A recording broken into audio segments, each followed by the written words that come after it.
Shalom, apa kabar? Saya percaya kita semuanya baik-baik saja di dalam anugerah kasih pemeliharaan Tuhan. Bapak, Ibu, Saudara-saudari, kali ini kita akan membahas tentang satu hal yang sangat indah. Ya, satu perkataan Yesus yang kadangkala sulit untuk dimengerti. Di dalam program kali ini kan, Heart Sayings of Jesus. Mari kita buka bersama-sama Alkitab kita di dalam kitab Injil Matius pasal yang kelima ayat yang ke-17 sampai 20. Alright, kita lihat sama-sama ya. Kali ini kita akan belajar tentang satu pernyataan Yesus, satu iota pun tidak akan ditiadakan. Apa maksudnya? Saya telah mempersiapkan banyak catatan untuk kita kali ini, karena ini hal yang sangat-sangat indah untuk kita dalami, saudara. Ya, satu iota pun tidak akan ditiadakan. Mari kita baca firman Tuhan sama-sama. Matius pasal yang kelima ayat yang ke-17 sampai yang ke-20.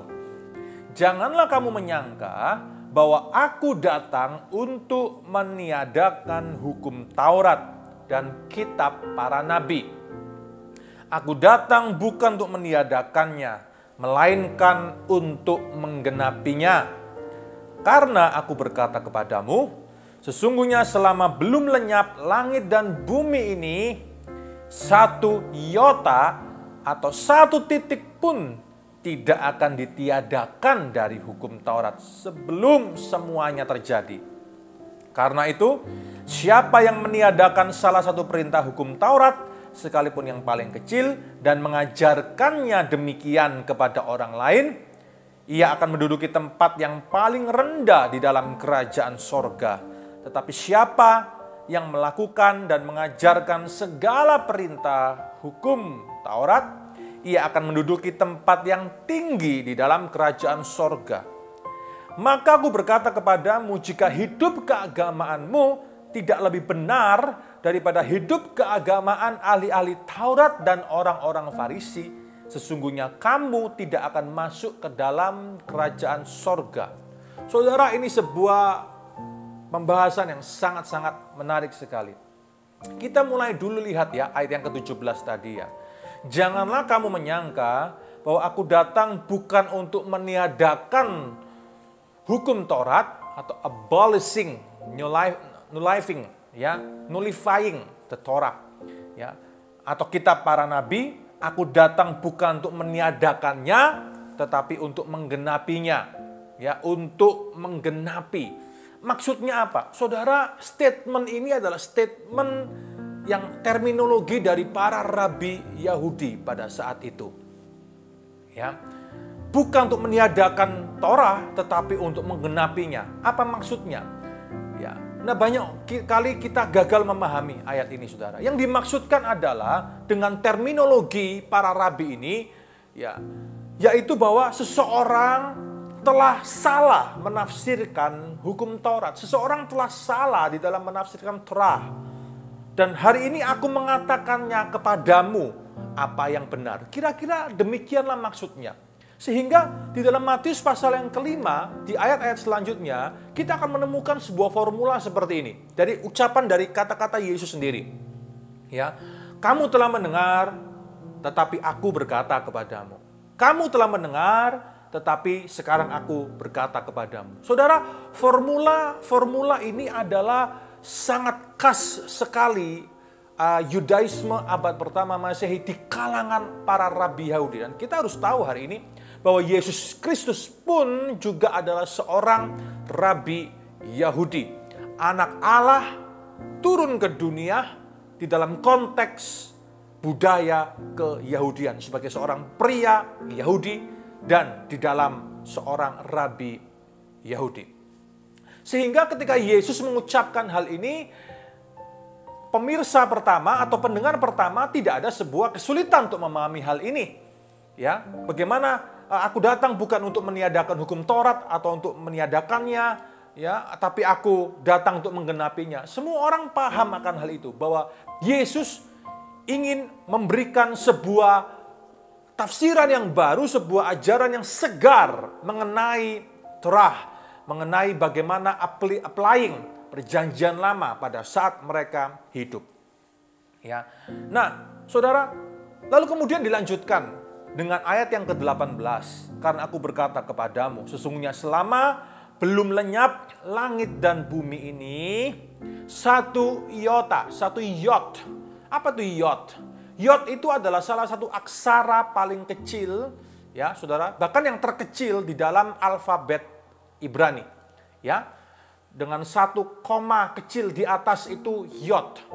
Ya, di dalam terjemahan kemudian di dalam bahasa Gerika atau bahasa Yunani diterjemahkan iota. Sama, saudara. Huruf yang terkecil, satu yot. Ya, bagian yang terkecil dari hukum Taurat itu, dari Torah, satu titik pun tidak akan ditiadakan dari Torah sebelum semuanya terjadi. Sebelum apa, saudara? Apa maksudnya sebelum semuanya terjadi? Yaitu sebelum kematiannya dan kebangkitannya sendiri yang akan menggenapi semua isi dari Torah atau hukum Taurat itu. Dan ini berarti berbicara tentang keabadian dari Torah, keabadian dari hukum Taurat, keabadian dari Perjanjian Lama. Banyak orang berkata bahwa kita akan hidup dalam Perjanjian Baru hari ini. Ya, Perjanjian Lama tidak lagi berlaku. Siapa bilang?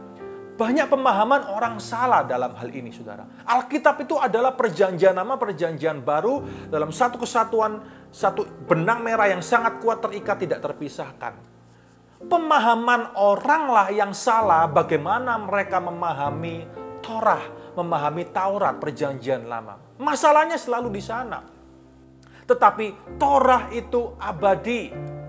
Ya, keabadian Taurat itu bahkan dinyatakan oleh orang-orang Yahudi, ya, di dalam sebuah pemahaman mereka tentunya, ya, bahwa bukan hanya Taurat yang ada di dunia, ya, bukan hanya Torah Sebaal Peh, ya, Taurat yang bersifat lisan, tetapi ada Taurat di sorga.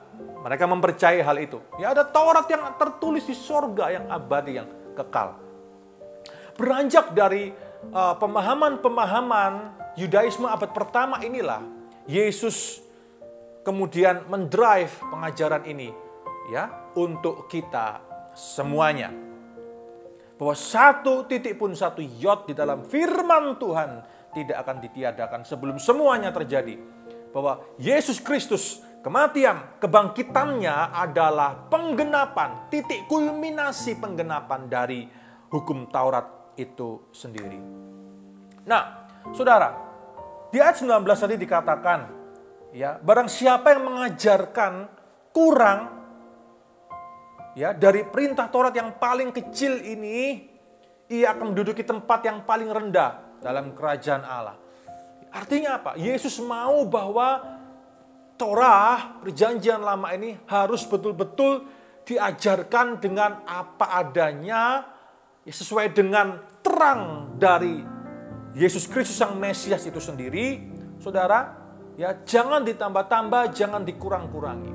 Maka dari itu kita perlu untuk memahami bagaimana cara pandang atau pemahaman ketika kita memandang Torah, Perjanjian Lama. Ya, 10 perintah Allah itu juga disebut sebagai Torah. Keseluruhan Perjanjian Lama itu pun juga disebut sebagai Torah. Saudara, Torah itu bukan hukum. Kalau kita sebagai orang Indonesia, kita mendengar kata hukum itu langsung persepsi kita negatif, ya. Selalu diasosiasikan dengan hal yang negatif, memaksa dan semuanya. Ya. Tetapi pengertian dasar dari Torah itu bukan hukum yang memaksa, saudara. Tetapi pengertian makna dari Torah itu adalah firman Tuhan, surat cinta Allah. Firman Allah. Dan firman itu menjadi kesukaan untuk dilakukan, untuk dinikmati, untuk dipelajari, untuk diselami. Bukan sebagai hukum yang menakutkan, yang memaksa orang. Itulah kesalahan dari orang-orang Farisi pada zaman Yesus hidup.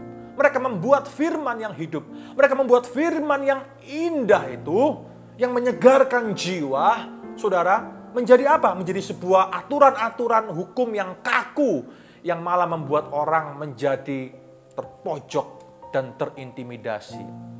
That's why di dalam Matius pasal yang ke-11, Yesus ngomong apa? Marilah kepadaku, semua yang letih lesu, berbeban berat, aku akan beri kelegaan padamu. Mengapa banyak orang letih lesu dan berbeban berat?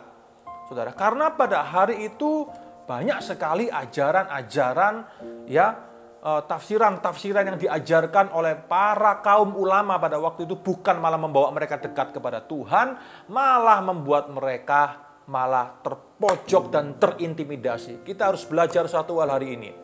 Jika terutama kalau Anda adalah hamba-hamba Tuhan, para pendeta, rekan-rekan saya, mari kita belajar satu hal dari statement Yesus ini. Bahwa firman Tuhan harus kita ajarkan untuk memberikan kelegaan, untuk memberikan penghiburan, damai sejahtera, dan sukacita. Firman Tuhan tidak boleh kita ajarkan untuk mengikat hidup orang. Firman Tuhan tidak boleh kita ajarkan, kita khotbahkan untuk mencari kepentingan diri kita pribadi. Firman Tuhan tidak boleh kita pakai untuk menyerang orang lain karena agenda-agenda pribadi kita. Kalau itu yang kita lakukan, kita tidak ada bedanya dengan orang-orang Farisi pada zaman Yesus hidup. Dan Alkitab katakan apa? Barang siapa secara salah mengajarkan Torah, mengajarkan perintah firman Tuhan, tempatnya itu di tempat yang paling rendah di kerajaan sorga. Betapa ini menjadi tanggung jawab moral bagi kita, khususnya rekan-rekan hamba Tuhan sekalian. Oleh karena itu kita punya tanggung jawab moral. Kita punya sebuah kewajiban untuk apa? Untuk tambah lama kita harus tambah belajar, belajar firman Tuhan dengan benar, supaya kita tambah hari bertambah benar, bertambah lurus di dalam mengajarkan kepada jemaat, supaya jemaat semuanya imannya adalah iman yang sehat sesuai dengan apa yang Tuhan mau. Maka aku berkata kepadamu, ayat 20, saudara. Jika hidup keagamaanmu tidak lebih benar daripada hidup keagamaan ahli-ahli Taurat dan orang Farisi, ini ironi ya, padahal orang Farisi ahli Taurat kan paling mengerti agama, paling mengerti isinya perjanjian lama Torah itu. Tapi justru Yesus ngomong apa? Kalau hidup keagamaanmu semua tidak lebih baik dari mereka, kamu tidak akan masuk dalam kerajaan surga. Betapa tanggung jawab hidup itu sangat Tuhan tekankan. Tanggung jawab untuk kita hidup benar sesuai dengan firman-Nya yang menyegarkan, firman-Nya yang membawa kehidupan. Mari kita melihat lebih dalam lagi, saudara, dari catatan-catatan yang telah saya persiapkan di sini. Saudara, lalu ada sebuah kata-kata Yesus yang merujuk kepada hukum Taurat atau Torah di dalam perjanjian lama ini. Matius pasal 5 ayat yang ke-20 di dalam terjemahan lama dikatakan, karena aku berkata kepadamu, jikalau tiada kebenaranmu terlebih daripada kebenaran segala ahli Taurat dan orang Farisi, sekali-kali tiada dapat kamu masuk ke dalam kerajaan sorga. Apakah Yesus melenyapkan Torah itu? Apakah berarti Torah itu digagalkan atau dibatalkan? Tidak, saudara. Kita harus memahami dulu. Ketika kita memandang Torah atau perjanjian lama, ada tiga hukum yang ada di sana. Dan kita harus memahami ini terlebih dahulu. Yang pertama, isi dari perjanjian lama adalah yang pertama hukum moral, hukum seremonial, dan hukum sipil. Hukum sipil adalah aturan-aturan, perintah-perintah firman Tuhan untuk mengatur kehidupan bangsa Israel secara bangsa, secara negara pada saat itu. Kenapa? Karena mereka dipisahkan dari orang-orang yang paganis pada waktu itu, yang mereka masih menyembah dewa-dewi, berhala. Allah yang monoteis itu datang untuk mewahyukan dirinya kepada orang-orang Yahudi, bangsa pilihan Allah, Amsegula.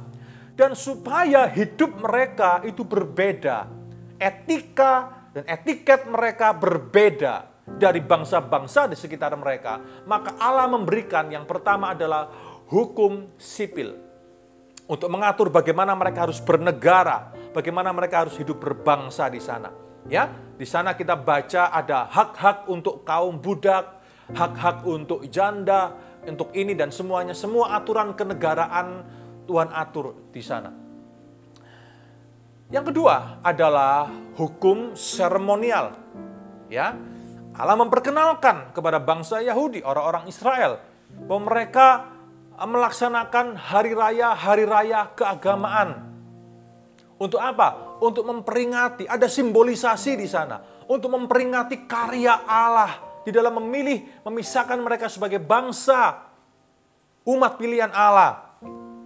Di sana kita kenal ada hari raya Rosh Hashanah, ya, sebagai yang permulaan, saudara.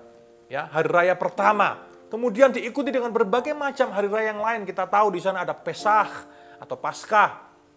Ya, ada hari raya Shavuot, Pentakosta. Di sana ada hari raya Sukkot sebagai puncak dari hari raya orang-orang Yahudi. Ada 7 hari raya, saudara, yang diwahyukan Tuhan oleh orang-orang Yahudi dengan berbagai macam simbolisasi dan maknanya. Ya. Dan yang terakhir adalah hukum moral. Hukum moral ini berbicara mengenai hukum yang universal, yang masih berlaku dan mengikat kita sampai hari ini juga orang-orang Kristen. Yaitu apa, saudara? 10 perintah Allah yang disebut sebagai Aseret Hadevarim.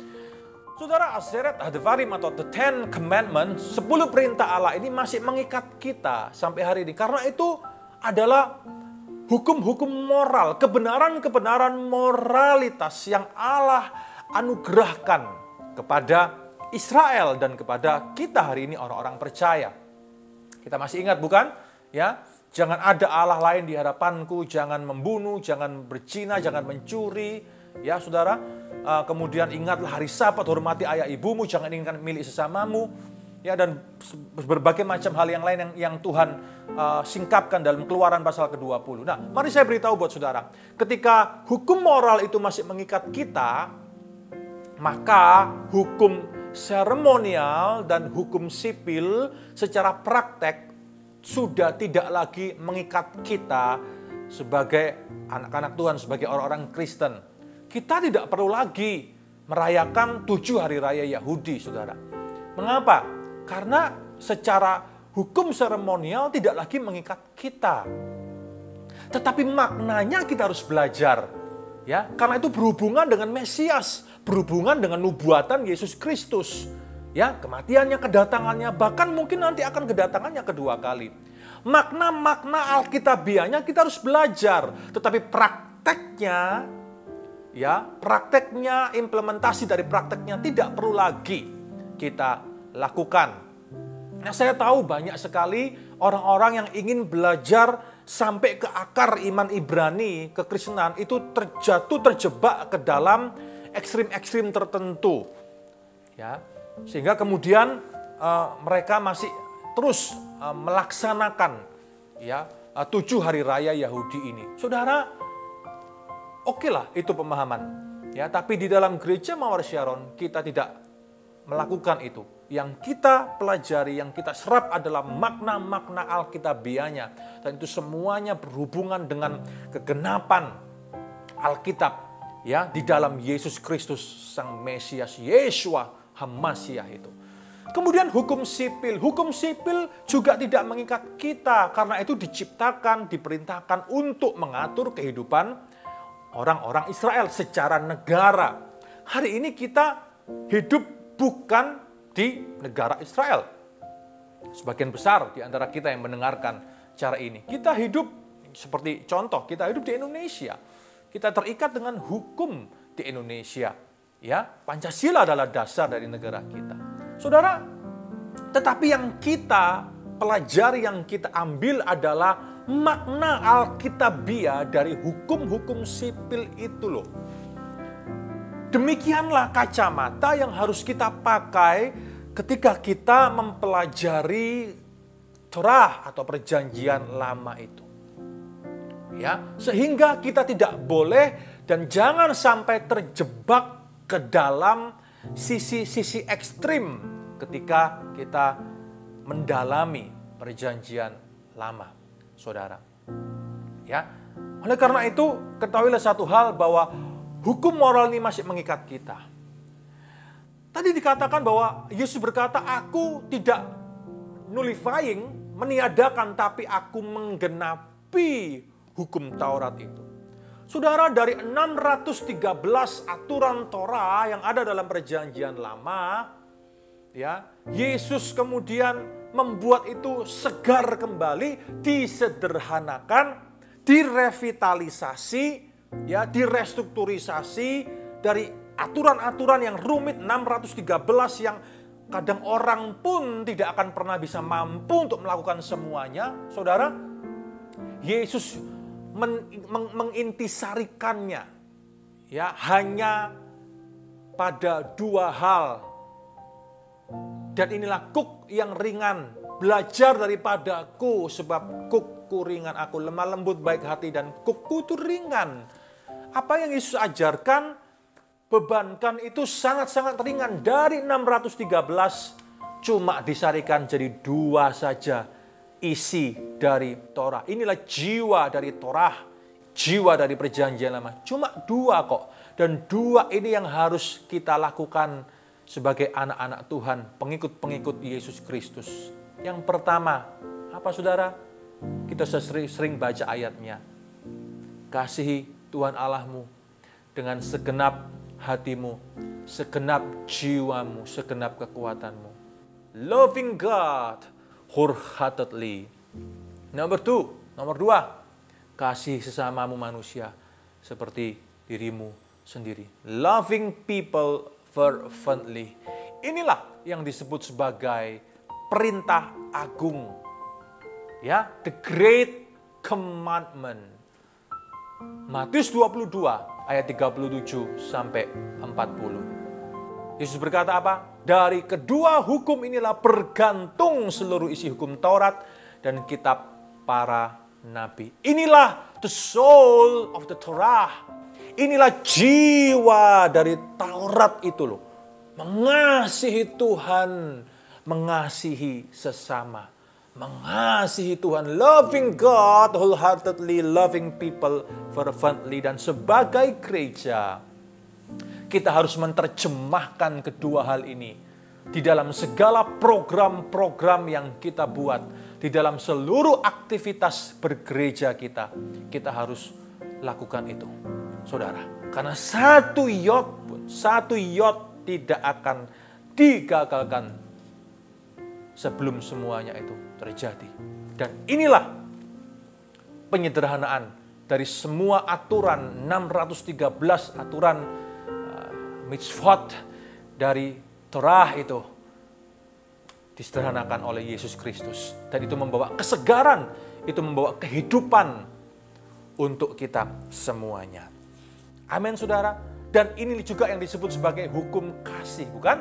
Ya, the great commandment, hukum kasih. Bukan lagi hukum Taurat kalau kita mau pakai bahasa Indonesia, ya. Bukan lagi hukum Taurat tetapi hukum kasih. Hukum Taurat adalah hukum kasih itu sekarang, dan itu berlaku di dalam kekristenan. Luar biasa, saudara. Jadi hukum kasih adalah hasil daripada penyempurnaan, perumusan ulang, ya, reformulasi dan revitalisasi Torah oleh Yesus Kristus. Nah, saudara, ketika Yesus berkata mengenai aku menggenapi hukum Taurat, ada beberapa hal yang harus kita pahami. Ya, saudara, yang pertama adalah menggenapi semua nubuatan mengenai dirinya. Yesus betul-betul menggenapi semua nubuatan mengenai dirinya di kitab hukum Taurat, nabi-nabi, dan kitab Mazmur yang disebut sebagai Tanakh, ya, yaitu perjanjian lama kita. Torah, Nevi'im, Ketuvim. Itu adalah perjanjian lama. 39 kitab perjanjian lama. Itulah yang disebut sebagai Tanakh. Ya. Contohnya apa, saudara? Semua digenapi kok oleh Yesus. Nubuatan-nubuatan perjanjian lama mengenai Mesias semuanya digenapi oleh Yesus. Contoh, ya. Mari kita lihat sama-sama, saudara. Matius 2 ayat 14 sampai 15, ya. Kira-kira dikatakan seperti ini. Maka Yusuf pun bangunlah, diambilnya anak itu serta ibunya malam itu juga, lalu menyingkir ke Mesir, tinggal di sana hingga Herodes mati. Hal itu terjadi supaya genaplah yang difirmankan Tuhan oleh Nabi. Dari Mesir kupanggil anakku. Ini adalah penggenapan dari kitab Hosea. Mari buka sama-sama, saudara. Ya, di dalam kitab Hosea. Pasal yang ke-11 ayat yang pertama. Hosea pasal ke-11 ayat yang pertama. Ketika Israel masih muda, kukasihi dia, dan dari Mesir kupanggil anakku itu. Lihat saudara, ini penggenapan. Ini bukan hanya bicara tentang bagaimana Allah memanggil Israel keluar dari Mesir sebagai sebuah bangsa, tetapi di dalam Kristus ini digenapi. Yesus pun mengungsi ke Mesir, bukan? Bersama dengan keluarganya. Dan kemudian setelah Herodes Agung mati, keluarga kudus ini kembali dan tinggal di kota Nazareth. Pada saat saya pergi ke Mesir dalam satu rangkaian ziarah, saudara, pergi ke sana, ke gereja Abu Shirga. Dan gereja Abu Shirga di Kairo, di Mesir, adalah situs dari tempat tinggal keluarga kudus. Puji Tuhan, Tuhan kasih kesempatan. Saya melihat sumur yang dulu sering dipakai oleh keluarga kudus ini, saudara, dilestarikan sebagai sebuah situs di sana. Bahkan ke ruangan bawah tanah, ke rumah. Rumah yang dulu dipakai oleh Yusuf, Maria, dan bayi Yesus itu tinggal selama di Mesir, saudara. Itu adalah kegenapan dari apa yang diucapkan, dinubuatkan dalam perjanjian lama. Contoh lagi. Ya, contoh lagi. Matius 21 ayat 4-5 menceritakan seperti ini. Hal itu terjadi supaya genaplah firman yang disampaikan oleh Nabi. Katakanlah kepada putri Sion, lihat rajamu datang. Ia lemah lembut, mengendarai seekor keledai begal, ya, keledai beban yang muda. Saudara tahukah, 700 tahun sebelum ini digenapi, Nabi Zakharia telah menubuatkannya. Rentang 700 tahun kemudian digenapi, saudara. Zakharia pasal 9 ayat yang ke-9. Mari kita lihat sama-sama. Zakharia pasal yang ke-9 ayat yang ke-9. Wow. Bersorak-soraklah dengan nyaring, hai putri Sion. Bersorak-soraklah, hai putri Yerusalem. Lihat, rajamu datang kepadamu. Ia adil dan jaya. Ia lemah lembut dan mengendarai seekor keledai beban yang muda. Puji Tuhan, digenapi, saudara. Yesus menggenapi nubuat perjanjian lama di dalam dirinya sendiri. Itu yang pertama. Ya, ini beberapa contoh saja. Yang kedua adalah Yesus menggenapi hukum Taurat yang melambangkan pekerjaan penebusan yang dilakukan oleh Kristus. Itulah hukum upacara yang tadi saya sebutkan. Hukum seremonial, upacara-upacara keagamaan Yahudi. 7 hari raya itu pun semua digenapi oleh Yesus. Dan saudara, di dalam hari raya Yahudi, ya, selalu melibatkan upacara korban, selalu melibatkan korban. Dan korban sembelihan, korban bakaran, itu korban penebusan dosa, sudah digenapi. Ketika anak domba Allah tergantung di atas kayu salib, menebus semua dosa manusia. Dan hari ini kita tidak perlu lagi bawa korban, kita tidak perlu lagi bawa hewan sembelihan ketika kita datang ke gereja, bukan? Yesus menggenapi semuanya, saudara. Yang ketiga, Yesus menggenapi hukum Taurat, yaitu melakukannya dengan sempurna. Ya, to fulfilled. Ya, digenapi, dilakukan dengan sempurna tanpa cacat. Sehingga kita secara hukum sipil, hukum seremonial tidak terikat lagi di sana. Hukum moral masih mengikat kita. Hari ini kita juga terikat dengan 10 perintah Allah. Karena itu adalah isi hati Tuhan untuk dilakukan oleh umatnya. Apalagi, ya, Yesus menggenapi hukum Taurat sebagai juga alat kebenaran. Kebenaran, saudara. Ya, apa maksudnya, saudara? Kita lihat bahwa kematian Kristus di atas kayu salib itu, ya, membatalkan hukum Taurat. Apa maksudnya? Ya, apa maksudnya saudara? Dalam Efesus pasal 2 ayat 15, Efesus pasal 2 ayat 15 dikatakan seperti ini.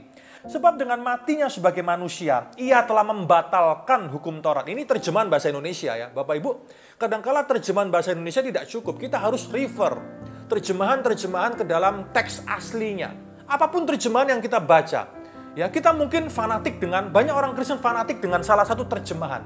Mari saya beritahu, terjemahan adalah terjemahan. Harus selalu kita refer kepada teks asli.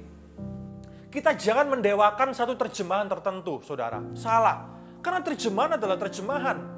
Kadang di dalam proses penerjemahan ke dalam bahasa apapun juga, termasuk bahasa Inggris ya, ada hal-hal tertentu yang lost in translation loh. Ya, dan itu harus kita refer kepada teks asli untuk kita memahami suasana kebatinan, suasana kejiwaan, makna, latar belakang, dan konteks dari sebuah teks itu. Oleh karena itu kita perlu semakin dalam untuk mempelajari firman Tuhan. Ya, khususnya para hamba Tuhan. Apa maksudnya ia telah membatalkan hukum Taurat dengan segala perintah ketentuannya untuk menciptakan keduanya menjadi satu manusia baru di dalam dirinya. Dan dengan itu mengadakan damai sejahtera. Saudara, ya apa maksudnya? Kalau dibatalkan apakah berarti ya jangan berzina tidak berlaku, sekarang boleh berzina, contohnya apakah itu? Apakah tidak boleh, jangan membunuh, sekarang dilarang, sekarang boleh membunuh? Tidak. Tuhan tidak membuat kita anomos atau tanpa hukum, tapi Tuhan memberikan sebuah hukum yang baru sebagai ganti. Tadi yang saya katakan kepada saudara, hukum kasih, itulah kuk Kristus. Kuk Kristus adalah hukum kasih. Dan Yesus memurnikan semua hukum itu, ya dari yang sifatnya fisikal. Kalau saya kasih contoh dari pembunuhan dan perzinahan, Yesus memurnikan hukum pembunuhan dan hukum perzinahan dari yang hanya fisikal menjadi moral spiritual. Dan itu tuntutannya lebih besar loh saudara. Ya, tuntutannya itu lebih tinggi daripada hanya sekedar fisikal. Oleh karena itu, hari ini mari kita memahami firman Tuhan ini. Ya, satu iota pun tidak akan dibiarkan gagal. Satu iot pun digenapi oleh Tuhan. Hari ini biarlah cara pandang kita di dalam memandang Torah, perjanjian lama, Taurat itu dibenarkan kembali, dikoreksi ulang kembali, saudara. Ya, karena efeknya, dampaknya di dalam kekristenan itu sangat signifikan sekali. Banyak sekali orang-orang Kristen, bahkan kalau harus saya katakan hamba Tuhan yang tidak memahami cara pandang yang tepat terhadap Torah, akhirnya mulai mengajarkan ajaran-ajaran yang menyimpang, mengkhotbahkan khotbah-khotbah yang menyimpang. Dengan berkata bahwa perjanjian lama tidak lagi berlaku, kita tidak terikat dengan perjanjian lama, padahal Yesus sendiri ngomong, Torah itu abadi. Dia datang untuk menggenapinya. Bahkan ada yang sampai ekstrim berkata, sekarang yang berlaku hanya perjanjian baru, perjanjian lama sudah tidak berlaku. Dan kemudian masuk ke dalam ekstrim, satu ekstremisme menuntun kepada ekstremisme yang lain. Mulai masuk ke dalam ajaran-ajaran, praktek-praktek yang ekstrim. Bahkan kemudian bermuara, tidak puas dengan Alkitab. Ya, akhirnya membuat Alkitab sendiri. Bapak, Ibu, Saudara-saudari, untuk kita yang di Indonesia, hari ini saya mau menegaskan dan saya mau mengatakan kepada Bapak, Ibu, Saudara-saudara, kepada kita semuanya, ya, bahwa Lembaga Alkitab Indonesia adalah badan yang resmi, yang untuk memproduksi, ya, menerjemahkan dan memproduksi Alkitab yang kita pakai di Indonesia. Saya mau sarankan kepada saudara, semua Alkitab yang Anda baca di dalam terjemahan bahasa Indonesia harus diterbitkan, harus mendapatkan restu atau izin dari Lembaga Alkitab Indonesia. Lihat aja di sampul-sampul halaman depan. Kalau tidak ada izin dari Lembaga Alkitab Indonesia, kita harus pertanyakan itu, saudara. Kenapa? Karena banyak sekali dari kalangan-kalangan kekristenan sendiri yang terjebak ke dalam ekstremisme demi ekstremisme itu. Oleh karena itu mari kita belajar menjadi orang Kristen yang sehat imannya. Betul-betul punya wawasan yang benar, dan punya sebuah sudut pandang yang benar di dalam kita memahami firman Tuhan. Alkitab, perjanjian lama, perjanjian baru adalah firman Allah yang tidak tergoyahkan dan tidak terputus. Dua-duanya adalah firman Allah. Saudara, satu yod tidak akan digagalkan, tidak akan dibinasakan, semua digenapi oleh Yesus Kristus Tuhan, Sang Firman Allah. Karena dialah kalimatullah, dialah firman Allah itu sendiri. Dia menggenapi firman-Nya. Hari ini, mari kita belajar firman lebih dalam lagi. Nih, saya dorong Bapak Ibu Saudara, saya doakan, mari kita menyelami firman lebih dalam lagi. Mari kita mencintai firman Tuhan lebih dalam lagi. Supaya kita terus diubahkan sama seperti Sang Firman Allah. Kalimatullah, the Word of God, Yeshua HaMashiach, Yesus Kristus Tuhan. Saya berdoa, kiranya iman kita semakin sehat, semakin bertumbuh di dalam pengenalan akan Allah, di dalam Yesus Kristus Tuhan kita. God bless you. Shalom.